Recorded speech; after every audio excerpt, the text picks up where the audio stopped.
Welcome to கல்வி நம் கையில்.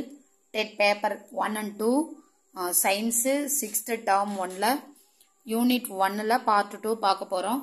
ஸோ ஏற்கனவே பார்ட் 1 பார்த்துட்டோம்.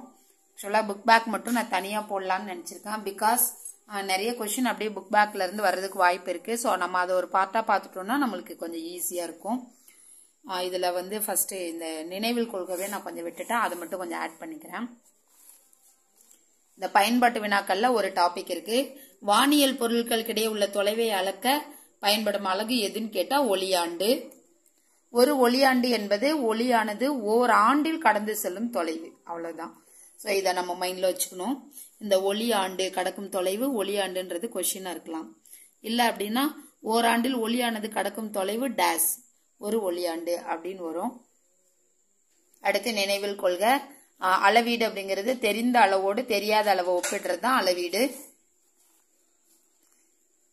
அனைத்து இயற்பியல் அளவுகளுக்கும் படித்தர அலகுகள் வந்து உண்டு. அடுத்து இதோட அடிப்படை இயற்பியல் அலகுகள் நீளம், நிறை, காலம். ஸோ அடிப்படை இயற்பியல் அளவுகள் எது அப்படின்னு கேட்டா நீளம், நிறை, காலம். ஸோ இதுல எஸ்ஐ அலகுல நீளத்துக்கு வந்து மீட்டர், நிறைக்கு வந்து கிலோகிராம், காலத்துக்கு வந்து வினாடி.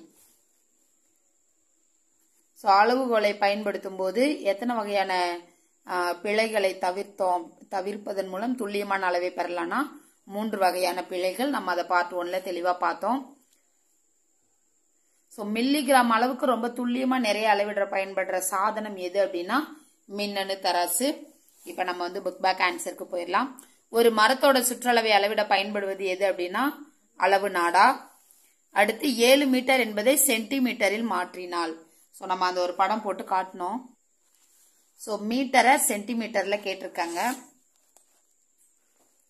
ஸோ மீட்டர் அதை சென்டிமீட்டர்ல கேட்டிருக்காங்க. அப்ப இது ரெண்டுத்துக்கு இடையில எந்த அளவு இருக்குன்னா இந்த அளவு தான் இருக்கு.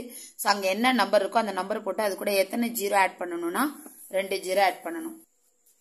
ஸோ அப்ப இங்க மீட்டர் 7 இருக்கு, அது கூட 2 ஜீரோ ஆட் பண்ணா 700. அடுத்து அளவிடப்படக்கூடிய அளவிற்கு டேஷ் என்று பெயர். ஸோ இதெல்லாம் ரொம்ப சாதாரணமான கொஸ்டின். இதை பார்க்கக்குள்ளதான் நம்மளுக்கு ட்விஸ்டா இருக்கும். ரொம்ப சாதாரணமா எப்படி பதில் இருக்கும் அப்படின்னு யோசிக்க தோணும். அடுத்து சரியானதை தேர்ந்தெடுக்கன்னு சொல்லியிருக்காங்க. நம்ம இதையும் அந்த படத்தை வச்சே நம்ம சொல்லிடலாம். கீழே இருந்து மேல போனோம்னா millimetre, centimetre, metre, kilometre. So கீழே இருந்து போகும்போது இது பெருசுல இருந்து சின்னது வந்திருக்காங்க. அப்ப மில்லிமீட்டர், சென்டிமீட்டர், மீட்டர், கிலோமீட்டர். அடுத்து கண்ணின் நிலை எப்படி இருக்கணும்னா செங்குத்தா இருக்கணும். அளவுகளை வந்து நீளத்தை அளவிடும் போது. அடுத்து கோடிட்ட இடத்தை நிரப்புக. நீளத்தோட அலகு வந்து மீட்டர், நிறைக்கு வந்து கிலோகிராம், காலம் வினாடி. Very good. அடுத்து 500 கிராம்ங்கிறது எவ்வளவு கிலோகிராம்னா அரை கிலோகிராம். அடுத்து டெல்லிக்கும் சென்னைக்கும் இடையே உள்ள தொலைவை நம்ம எப்படி சொல்லலாம்னா கிலோமீட்டர் அப்படிங்கிற அழகால சொல்லலாம்.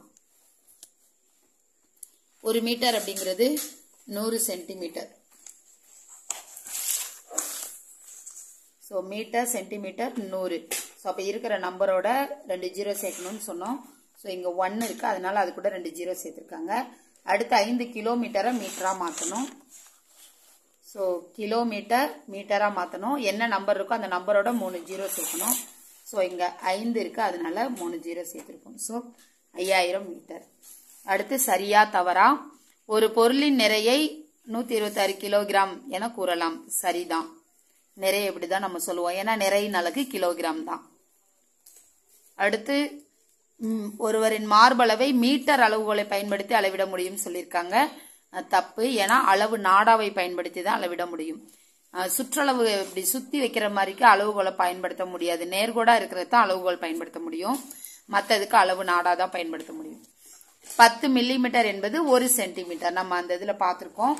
ஸோ மில்லிமீட்டர், சென்டிமீட்டர் அப்படின்னா 10. எத்தனை மில்லிமீட்டர் 1 சென்டிமீட்டர்னா 10 மில்லிமீட்டர் 1 சென்டிமீட்டர். அடுத்து முழம் என்பது நீளத்தை அளவிட பயன்படுத்தப்படும் நம்பகமான முறைன்னு கொடுத்திருக்காங்க. தவறு. முழம்ங்கிறது தோராயமான முறை, மீட்டர் அப்படிங்கிறது நம்பகமான முறை நீளத்தை அளவிடுறதுக்கு. எஸ்ஐ அலகு முறை உலகம் முழுவதும் ஏற்றுக்கொள்ளப்பட்டுள்ளது. சரி. அடுத்து ஒப்புமை கொடுத்திருக்காங்க. ஸோ சர்க்கரை பொது தராசில் அளவிடலாம். அப்போ எலுமிச்சம்பழ சாறை எதில் அளவிடலாம்னா அளவு முகவையில் அளவிடலாம். மனிதனோட உயரம் சென்டிமீட்டர் அப்படின்னா கூர்மையான பென்சில் முனையோட நீளம் மில்லிமீட்டர். ஸோ பால் வந்து பருமன் அப்படின்னா காய்கறி என்ன சொல்லலாம் அப்படின்னா நிறை சொல்லலாம். அடுத்து பொறுத்துக. முன்கையோட நீளம் வந்து முழம்னு சொல்லுவோம். நீளத்தோட எஸ்ஐ அலகு மீட்டர். நானோ அப்படிங்கிறது 10⁻⁻9 தான் 1 நானோமீட்டர். காலத்தின் எஸ்ஐ அலகு வினாடி. கிலோ அப்படிங்கிறது வந்து கிலோகிராம்ங்கிறது 1000 கிராம், அதுதான் 10 கியூப்னு சொல்லுவாங்க. ஸோ அதை தான் வந்து இப்படி கொடுத்துருக்காங்க. அடுத்து இதை ஏறு வரிசையில் எழுத சொல்லியிருக்காங்க. ஸோ நம்ம ஏற்கனவே சொன்னது தான், அந்த ஒன் வேர்டில் பார்த்தது தான். ஸோ ஏறு வரிசையில் எழுதும்போது நம்ம இதுல இருந்து இது போகாம இதில் இங்கே இது தப்பாக போட்டிருக்காங்க. ஸோ இப்படி போடணும். ஸோ அப்போ ஏறு வரிசைங்கிறது சின்னதுலேருந்து பெருசுக்கு போகிறது.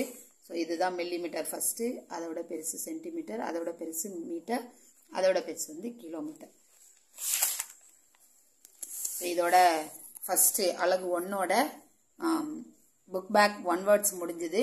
அடுத்தது வந்து அடுத்த ஒரு சயின்ஸ் லெசனில் பார்க்கலாம். தேங்க்யூ.